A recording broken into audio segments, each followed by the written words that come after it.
Les non-dits en direct. Ici, on dit ce que d'autres préfèrent taire. Sans hystérie, sans fioriture. On décortique les déclarations clés, les faits et leurs conséquences, clairement, point par point, pour comprendre ce qui se passe et où ça mène. Si ce format vous plaît, abonnez-vous dès maintenant, mettez un like et laissez votre avis en commentaire. Votre opinion compte. Bonjour à tous, ici le juge Andrew Napolitano pour Judging Freedom. Aujourd'hui, nous sommes le lundi 26 janvier 2026. Scott Ritter nous rejoint maintenant. Scott, un plaisir, mon cher ami. Merci de vous adapter à mon emploi du temps. Avant de parler de ce qu'il discute à Abu Dhabi et avant de parler de la façon dont l'Ukraine pourrait être proche d'un point de rupture, votre avis sur le meurtre d'Alex Pretty à Minneapolis, qui, selon moi, en 50 ans, en tant qu'avocat et juge, était un acte de meurtre. Eh ben, je suis totalement d'accord.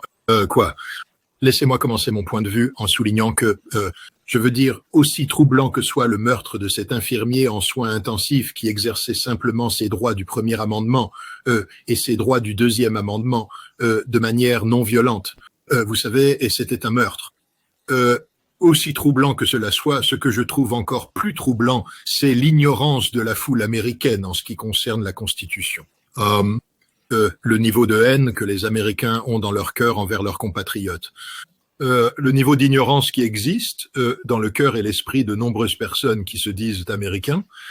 Et le fait triste est que si nous avions un test décisif pour la citoyenneté américaine basé uniquement sur la connaissance de la Constitution, la grande majorité des Américains échoueraient à ce test.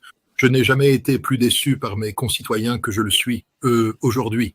Cet homme a été tout simplement exécuté. Vous pouvez ne pas être d'accord. Je veux dire, voilà, regardez, les gens peuvent rester assis là et dire j'ai voté pour, vous savez, les politiques de Trump de déportation massive. Que je soutiens une posture agressive de l'ICE. C'est votre droit tant que ce que fait l'ICE est constitutionnel. Le problème est que de nombreux tribunaux ont constaté que ce que fait l'ICE est inconstitutionnel. Mais vous ne pouvez jamais, quelle que soit votre opinion sur l'ICE, dire qu'il est anti-américain pour les Américains d'avoir une opinion différente. Et il y a de nombreux Américains qui pensent que ce que fait l'ICE n'est pas seulement inconstitutionnel, mais aussi anti-américain, et ils s'y opposent. Et ils s'y opposent en utilisant des outils de, vous savez, désobéissance civile, manifestation pacifique. Et l'ICE a répondu avec une force excessive partout, que ce soit en frappant des Américains, en lançant, vous savez, du gaz lacrymogène, en pulvérisant du gaz poivré, en tirant, vous savez, des dispositifs non létaux, ou en exécutant directement des Américains dans les rues des villes américaines. Vous savez, l'ICE a réagi d'une manière qui devrait désespérer chaque Américain, car ce n'est pas ce que nous voulons voir dans nos rues. Maintenant, les gens peuvent dire, eh bien, nous ne voulons pas voir de manifestations, et pourtant si. C'est de cela qu'il s'agit. Je veux dire, je ne veux pas m'énerver, mais mon Dieu, quand les Américains disent « vous n'auriez pas dû être là », qu'est-ce que vous voulez dire par « vous n'auriez pas dû être là » ? Quand vous dites « vous n'auriez pas dû être là », vous dites « vous n'auriez pas dû exercer vos droits donnés par Dieu, vos droits protégés par la Constitution de liberté de réunion, le droit de manifester, le droit de protester, le droit de se lever et de dire non à un gouvernement qui a dépassé toutes les limites de la normalité et de la légalité. C'est votre devoir et votre responsabilité en tant qu'Américain. D'autres Américains peuvent ne pas être d'accord. Mais bon sang, dire que cet homme méritait d'être exécuté dans la rue par une bande de voyous de l'ICE mal formés, cela signifie que vous n'avez aucune idée de ce que signifie être un Américain. Aucune idée, vraiment. Cet homme n'a rien fait de mal, rien de mal. Il est simplement allé au secours d'une femme qui avait été poussée au sol. Il n'a pas agressé un agent de l'ICE. La vidéo le montre clairement. Et puis, il a été aspergé au visage par un gars portant un masque. Monsieur le juge, je ne sais pas ce que vous en pensez, et j'ai essayé de trouver la loi constitutionnelle à ce sujet, mais quand vous mettez un masque sur le visage d'un agent des forces de l'ordre, comment diable pouvez-vous dire qu'il donne des instructions clairement articulées? Vous ne pouvez pas. Et quand vous vaporisez du gaz poivré au visage de quelqu'un et que vous restez là à crier à travers un masque, comment pouvez-vous vous conformer à cela? Comment pouvez-vous vous conformer à cela? Cela a violé, et je sais que c'est un fait car j'ai fait des recherches, cela viole tous les protocoles établis par le département de la justice, par l'ICE lui-même, par tous les départements de police sur l'usage de la force. Vous savez, vous êtes censé désamorcer, pas intensifier. Et l'ICE est dans un mode d'escalade à 100% qui a conduit à l'exécution tragique. Car c'est ce que c'était, l'exécution d'une ville américaine en plein jour, pour avoir simplement exercé son droit protégé par la Constitution de dire « je ne veux pas de l'ICE dans mes rues ». Mon gars, je ne pourrais pas être plus d'accord avec toi. Cela va encore plus t'agacer. Ce sont des mensonges que le gouvernement te raconte, Chris. Coupure numéro 8. Qui va à une manifestation et apporte une arme? Je veux dire, ne cherchait-il pas des ennuis dans cette situation? Mais comme l'a dit le secrétaire Noem, personne qui veut être pacifique ne se présente à une manifestation avec une arme à feu chargée de 2 chargeurs pleins. Ce n'est pas une manifestation pacifique. Et je ne connais aucun manifestant pacifique qui se présente avec une arme et des munitions plutôt qu'une pancarte. Je suis désolé que ce monsieur soit mort, mais il a apporté une arme semi-automatique de 9 mm avec 2 cartouches à ce qui était censé être une manifestation pacifique. Les manifestants pacifiques n'ont pas d'armes de 9 mm. Il n'était pas là pour manifester pacifiquement. Il était là pour perpétuer la violence. Comme vous le savez, il était infirmier en soins intensifs, travaillait pour l'administration des anciens combattants et il n'y a aucune preuve qu'il ait brandi l'arme de quelque manière que ce soit. Le fait est qu'il semble qu'il ait été... Mais il a apporté une arme. Désarmé avant cela. Il a apporté une arme. J'ai été à une manifestation. Devinez quoi? Je n'ai pas apporté d'arme à feu. J'ai apporté une banderole. Vous ne pouvez pas apporter une arme à feu chargée de plusieurs chargeurs à n'importe quelle manifestation que vous voulez. C'est aussi simple que ça. Vous n'avez pas ce droit. Selon la loi du Minnesota, vous, si vous avez une licence, un permis de possession et une licence de port et vous le cachez, vous pouvez l'apporter à une manifestation, vous pouvez l'apporter où vous voulez. J'ai demandé à Tim Pawlenty, qui était le gouverneur du Minnesota, qui a signé cette législation, et il est d'accord. Donc Kash Patel a encore une fois tort. Le jeune homme n'a rien fait de violent. Vous pouvez voir comment ils l'ont traité. Nous allons vous montrer une photo. Chris affiche la photo que nous a envoyée Matt. Vous verrez la photo. Ce type vient de le descendre à bout portant. Alors que Brady est à 4 pattes, bien que là, il soit seulement sur 3. L'arme a déjà été retirée de lui. L'arme était dans un étui au creux de son dos. George, ce n'est pas seulement la loi du Minnesota, et je respecte la loi du Minnesota, c'est la Constitution. La Cour suprême des États-Unis a statué de manière décisive dans 2 affaires. L'une ici à New York, l'autre, je crois, en Californie, vous savez, où le gouvernement a essayé de limiter les endroits où les gens peuvent porter des armes dissimulées. Et bien qu'il y ait eu certaines limitations convenues, à aucun moment, ils n'ont dit que vous ne pouviez pas apporter une arme dissimulée à une manifestation comme celle-ci. Une manifestation. Si vous deviez demander un permis et que vous receviez un permis, cela devient une zone protégée. Mais ici, vous avez des gens dans les rues de leur quartier protestant contre ce qu'ils croient être une occupation illégale. Ce n'est pas une manifestation violente. Ce n'est pas non plus une manifestation qui nécessitait un permis. Selon la Constitution américaine, cet homme avait tout à fait le droit de porter une arme et Kash Patel a totalement tort. Noem a totalement tort. Bennett a totalement. Toute l'administration Trump a totalement tort. Et franchement, tous ceux qui parlent contre cet homme parce qu'il a apporté une arme à cette manifestation ont totalement tort. Je veux dire, bon Dieu, je suppose que cela rend chaque Minuteman en Amérique complètement dans l'erreur. Vous savez, vous ne pouvez pas vous présenter à Concord ou Lexington, les gars, parce que vous avez des armes. Renvoyez-les chez eux. Vous savez, je ne prône pas la rébellion, mais ce que je dis, c'est que les pères fondateurs ont mis le 2e amendement pour une raison. Et beaucoup d'Américains ressentent le besoin de porter des armes pour se protéger. Je ne sais pas ce qui est passé par l'esprit de cet homme lorsqu'il s'est équipé ce jour-là, mais ce que je sais, c'est qu'il était un citoyen respectueux des lois. Il ne violait aucune loi et il avait parfaitement le droit de porter cette arme et être exécuté pour cela et voir cette exécution justifiée par l'ignorance constitutionnelle de personnes ayant prêté serment de respecter et de défendre cette constitution est franchement l'une des choses les plus scandaleuses et révoltantes auxquelles je puisse penser. C'est une forme de nihilisme, une croyance en l'absence de valeur et une conviction que la vie n'a pas de sens. C'est ce qui a été manifesté par l'ICE et par leurs défenseurs au sein du gouvernement. Un extrait que nous venons juste de diffuser. Je ne pourrais pas être plus d'accord. Encore une fois, je suis de plus en plus désespéré quant à la santé de ma République constitutionnelle, et c'est ma République constitutionnelle, c'est votre République constitutionnelle, c'est chaque citoyen de ces États-Unis. c'est notre République constitutionnelle. Nous, le peuple des États-Unis d'Amérique, elle nous appartient et elle ne peut survivre que si nous sommes prêts à la défendre, mais nous devons être prêts à défendre ce sur quoi elle repose, uniquement et exclusivement la Constitution des États-Unis d'Amérique. Je suis fatigué des gens qui, vous savez, m'accusent de ne pas être antipatriotique parce que j'insiste pour que la Constitution soit respectée. Ce qu'ils ne comprennent pas, c'est que vous êtes fondamentalement antipatriotique dès que vous permettez au gouvernement ou à quiconque de s'écarter des règles de l'état de droit tel qu'établi par la Constitution. Nous cessons de fonctionner en tant qu'Américains à ce moment-là, et malheureusement, ce que je vois, c'est que un grand nombre d'Américains, vous savez, nous nous sommes soumis à la volonté de la foule, aux caprices de la foule, et la foule opère selon les dictats de l'empereur. Et c'est là où nous en sommes aujourd'hui, où l'empereur dicte, la foule obéit, et si vous leur donnez suffisamment de sang et de violence, ils seront satisfaits. C'est un divertissement pour beaucoup de gens. J'ai voté pour ça, disaient les gens. Vous avez voté pour qu'une infirmière respectueuse des lois soit exécutée dans les rues de Minneapolis, Minnesota. C'est ce pourquoi vous avez voté, car c'est ce que vous avez obtenu, et vous en aurez encore plus, à moins que nous ne enfin se mobiliser pour mettre fin à cette absurdité. Robert Reich, un démocrate libéral, ancien secrétaire au travail sous l'administration Obama, a préparé une vidéo extrêmement percutante et effrayante. Elle dure environ 1 minute et 20 secondes. Regardez ça. Trump veut invoquer la loi sur l'insurrection pour punir quiconque s'oppose à lui. Vous devez être conscient de ce danger imminent. Cela se déroule très rapidement. Il suit un plan en 4 étapes dont vous devez être informé. La première étape consiste à déployer l'ICE dans les villes dites bleues, dirigées par les démocrates. Ces agents de l'ICE masqués et armés font des ravages dans les villes américaines et violant la procédure régulière. Ils arrêtent des gens à l'extérieur des tribunaux de l'immigration, ils font des descentes dans les maisons en pleine nuit et détiennent des enfants et des adultes, y compris des citoyens américains.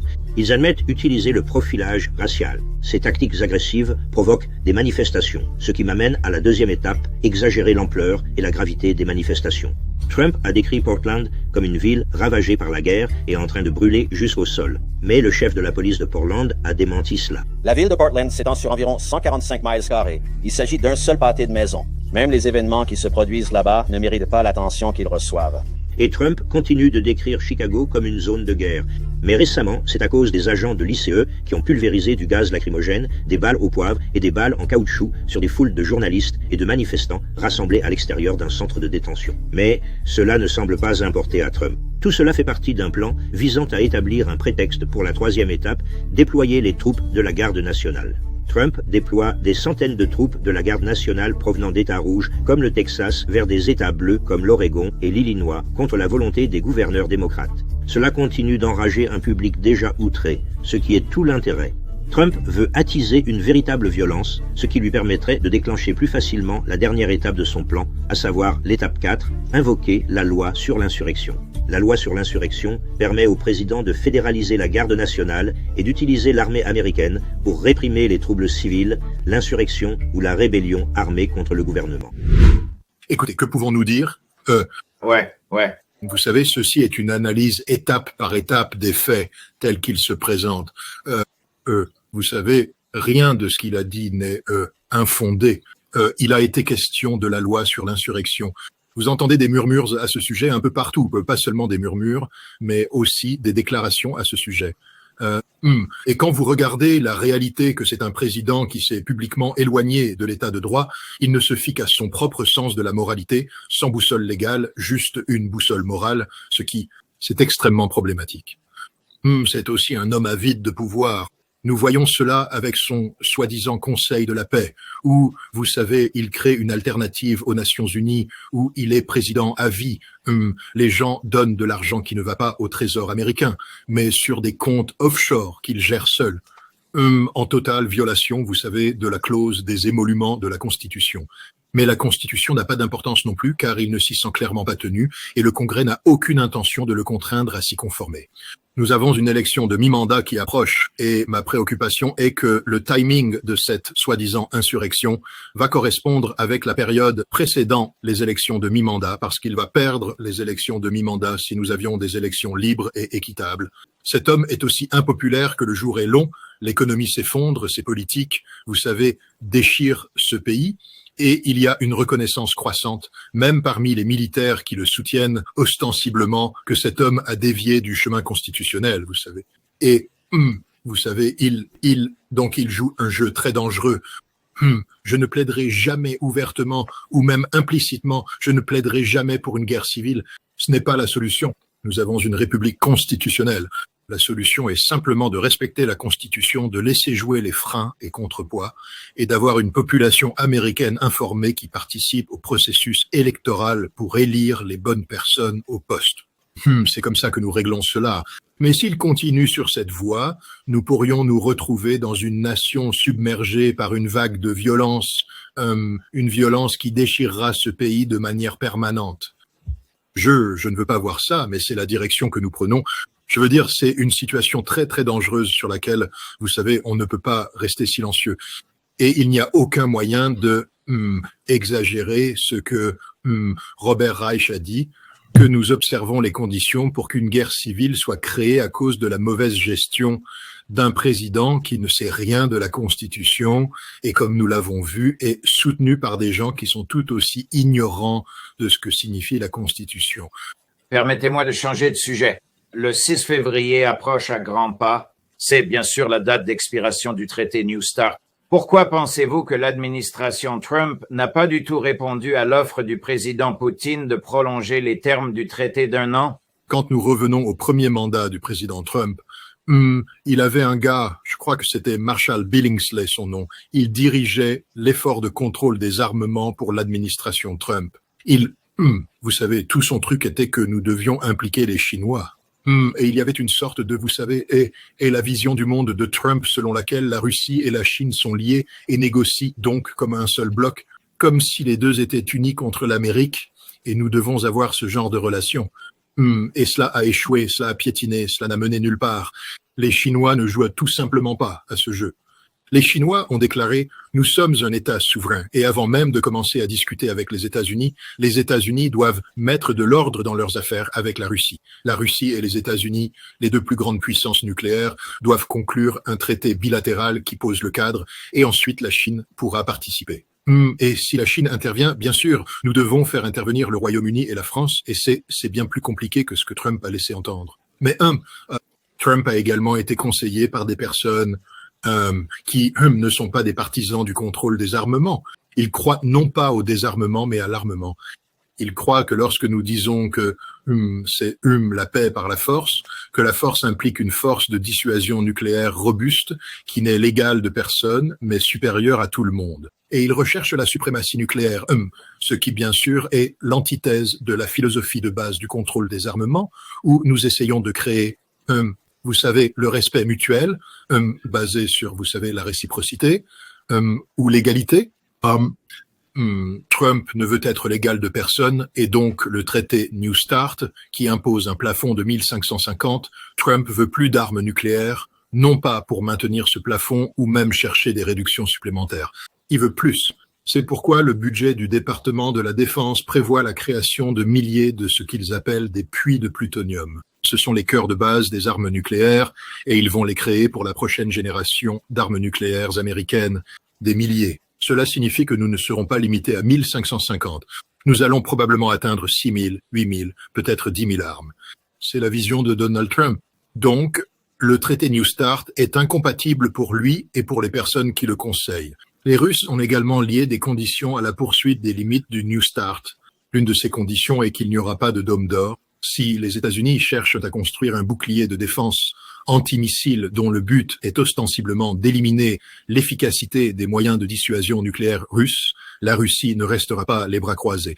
Et vous ne pouvez pas avoir de contrôle des armements quand une nation essaie de construire un bouclier de défense antimissile destiné à neutraliser vos capacités de dissuasion. Les Russes disent que si vous optez pour un dôme d'or, tous les paris sont annulés. Eh bien, Trump a doublé le budget de la défense à 1,5 billion de dollars. Ça représente une part énorme. En fait, l'une des raisons pour lesquelles il cherche à acquérir le Groenland est de déployer des éléments de ce bouclier de défense antimissile Dôme d'or au Groenland. Donc Trump n'est pas intéressé par le contrôle des armements. Il est intéressé par une course aux armements. Je veux dire, si les gens sont intéressés, je viens de publier un livre à ce sujet, Highway to Hell.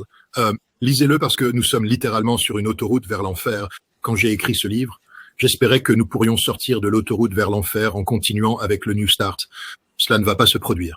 Nous allons entrer dans une course aux armements et je vais dire aux Américains dès maintenant que cela va vous coûter des trillions de dollars et rien ne va fonctionner. Aucun des systèmes que nous allons construire ne fonctionnera. Le bouclier de défense antimissile ne fonctionnera pas. Nous allons simplement faire faillite. Les industries de la défense vont gagner beaucoup d'argent et nous nous exposerons au risque d'une guerre nucléaire qui mettrait fin à toute vie sur la planète. Mais c'est acceptable parce que nous avons un président dont le sens de la moralité personnelle surpasse tout. Wow. À quel point l'armée ukrainienne est-elle proche de la fin? Parce que laissez-moi être clair, ils ont perdu cette guerre et ils ne peuvent pas la gagner. Ils ne gagneront jamais cette guerre. Mais ce que les Ukrainiens ont montré, c'est une capacité à sacrifier l'avenir génétique de leur nation, c'est-à-dire leur main-d'œuvre, sur un champ de bataille sans espoir de victoire. L'Europe a été prête à les sacrifier, les États-Unis ont été prêts à les sacrifier, et la direction ukrainienne de Volodymyr Zelensky a montré une propension à sacrifier. Et tant que l'Ukraine sera prête à jeter des corps dans le broyeur de viande, le broyeur continuera de fonctionner. Les Russes progressent. Ils font des progrès lents mais réguliers sur tout le front. Ils dévorent les Ukrainiens, les recrachent et continuent d'avancer. Et rien ne peut arrêter cela. Les Russes ont dit qu'ils préféreraient que les Ukrainiens acceptent la réalité et quittent le Donbass maintenant pour sauver 100 000 vies. Mais si les Ukrainiens veulent continuer à se battre, si l'Europe veut continuer à soutenir cela, la Russie avancera et gagnera. Il n'y a rien que l'OTAN puisse faire pour arrêter la Russie. Il n'y a rien que les États-Unis puissent faire pour arrêter la Russie.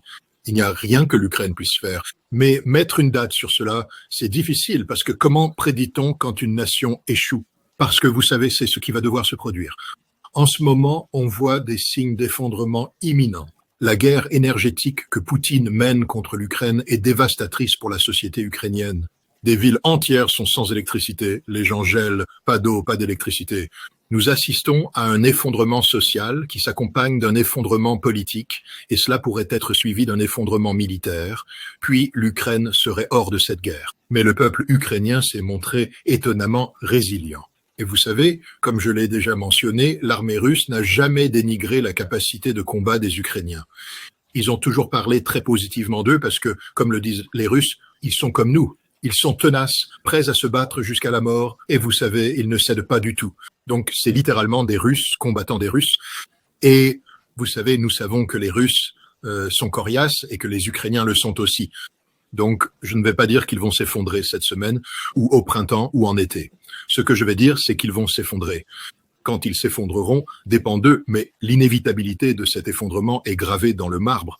Dis-moi ce que tu penses de cette analyse inhabituelle du général Petraeus de toutes les personnes. Chris, extrait numéro 3. Essentiellement, les Ukrainiens, sans marine, ont coulé plus de 35% de la flotte russe de la mer Noire et ont forcé toute la flotte à s'attacher dans un port aussi loin de l'Ukraine que possible, dans la partie sud-est de la mer Noire. L'Ukraine a également mené des opérations incroyables sur le sol russe tout au long de l'année, y compris celles où peut-être $1 million, $1 million, de petits drones ukrainiens cachés dans les toits de grands véhicules de transport ont pu se positionner près des aérodromes stratégiques de la Russie à des milliers de kilomètres de distance et détruire ou endommager pour 5 à 7 milliards de dollars, 5 à 7 milliards de dollars d'avions stratégiques. Il est certain que, sur les lignes de front, elles se sont en grande partie durcies, et les gains, tels qu'ils sont, ont généralement été du côté des Russes. Mais les progrès ont été d'une lenteur extrême. Ils ont été assez progressifs et ils ont été incroyablement coûteux pour les Russes. Je veux dire, tu sais, que puis-je dire à cela? Nous savons tous que les Ukrainiens ont été très bien entraînés par la CIA et par les forces spéciales américaines et qu'ils ont mené un certain nombre de missions audacieuses en Russie qui ont infligé des dégâts. Cela me rappelle cependant un jeu de guerre auquel j'avais été invité à participer lorsque j'étais dans le corps des Marines. J'ai été envoyé là-bas et c'était juste après la guerre du Golfe, donc je me sentais assez sûr de moi à cause de mon expérience anti-Scud et j'ai pris le commandement des forces S, des forces spéciales OPFOR, et je menais des missions derrière les lignes. Je faisais exploser des avions ici, j'interceptais des fournitures ici et tout. Pendant tout ce temps, l'armée principale se faisait écraser et nous avons perdu la guerre. Et après, que les gens disaient, ah, qu'est-ce que tu pensais accomplir? J'ai dit, je ne sais pas. Je courais juste partout en faisant mon truc. Ils ont dit, oui, mais tu sais que tu as en fait blessé ton camp. Tu n'as pas aidé ton camp. Et la raison est que plus je causais de dégâts, plus le camp américain ripostait violemment. Et c'est là que Petraeus se trompe. D'accord, tu as causé quelques millions de dollars de dégâts aux Russes. Ils ont répliqué en détruisant l'Ukraine. Je veux dire, est-ce que Petraeus ne se soucie pas du peuple ukrainien? Parce que ce sont eux qui perdent le prix en ce moment. Ce sont eux qui sont pris au milieu de tout ça. Tu sais, P. David Petraeus est aussi ignorant que le jour est long. Je sais qu'il avait 4 étoiles sur l'épaule, et je sais qu'à un moment donné, il était le directeur de la CIA, mais c'est un homme qui est tellement détaché de la réalité que ce n'est même pas drôle. Si tu ne comprends pas que rien de ce que les Ukrainiens font à la Russie n'avance leur cause, que chaque petite victoire qu'ils obtiennent par les forces spéciales est répondue 10 fois, et son évaluation de la marine est au mieux superficielle, parce que je vais te dire, Judge, la nuit dernière, la marine russe et la flotte de la mer Noire ont tiré des missiles Zircon et des missiles Calibre qui ont détruit l'infrastructure énergétique ukrainienne. Prends ça, général Petraeus, et fume-le, parce que c'est tout ce à quoi sert ton analyse. C'est comme fumer de l'herbe. Ça te fait planer, ça te fait te sentir bien, ça n'accomplit pas un foutu truc. Scotty, merci, mon cher ami. Merci pour ta passion. Merci pour ta défense courageuse des principes constitutionnels. Voici le livre auquel tu faisais référence, que j'ai eu le privilège de lire et pour lequel j'ai écrit une recommandation, Highway to Hell, The Armageddon Chronicles de Scott Ritter. Il te tiendra éveillé la nuit. Merci, Judge. Merci, Scotty. Merci. Bonne continuation. Merci. Bien sûr.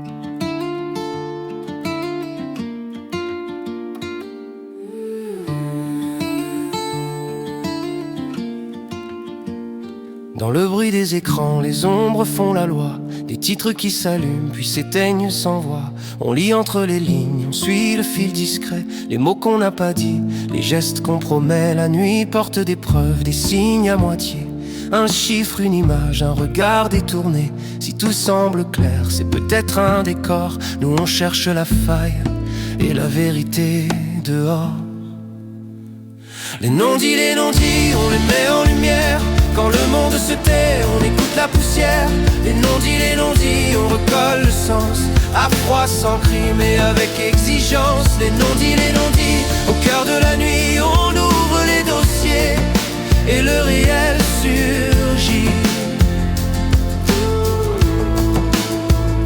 Des promesses en coulisses, des mains sous la table. Des versions officielles, trop lisses, trop hables. On compte les secondes, on suit les trajectoires. Les cartes se déplacent, échangent d'histoire. Un port, un ciel chargé, un message chiffré. Des alliances qui craquent, des pactes déchirés. Si l'info te traverse comme un courant sans fin, ici on la ralentit pour voir ce qu'elle peint. Les non-dits, on les met en lumière. Quand le monde se tait, on écoute la poussière. Les non-dits, on recolle le sens. À froid, sans cri, mais avec exigence. Les non-dits, au cœur de la nuit, on ouvre les dossiers. Et le réel surgit. On ne vend pas des peurs, on cherche des repères. On sépare le bruit des faits, la scène du mystère. Chaque phrase a son prix, chaque silence un poids. Mais la vérité respire quand on tient le cap droit. Regarde bien la trame, derrière le spectacle. Les détails sont des clés et les angles des actes. Si tu veux comprendre au lieu de simplement croire, reste avec nous, on remonte le miroir.